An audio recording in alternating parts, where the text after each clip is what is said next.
This video is a continuation of the RTCR Level 1 Assessment tutorial.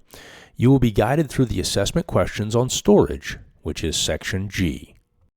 If you are not already there, turn to Part 4, Section G, Water Storage. The first question asks if all pressure tanks are maintaining an appropriate minimum pressure.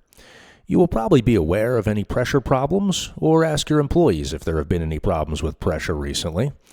You can also check your pressure using an inexpensive gauge that hooks to an outside spigot. These are available at hardware stores. Pressure should be greater than 20 psi. If there have been any issues with pressure, check No to indicate that the tank has not maintained minimum pressure.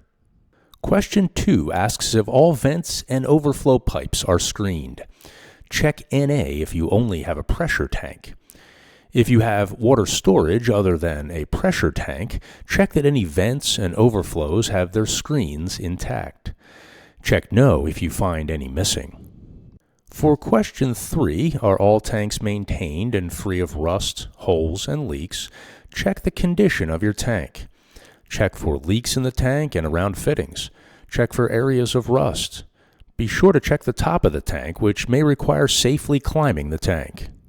Question 4 asks if there are any signs of vandalism. No matter what type of tank you have, check for signs of tampering or damage. If there is any evidence of vandalism, even if it appears to just be graffiti, check Yes for this question. Question 5 asks if hatches and manhole covers are covered and locked, which generally applies to larger systems than a transient non-community system. For most of you watching this tutorial, you'll check NA. However, if you have a storage tank with any kind of hatch or cover, determine if it is tightly covered and locked.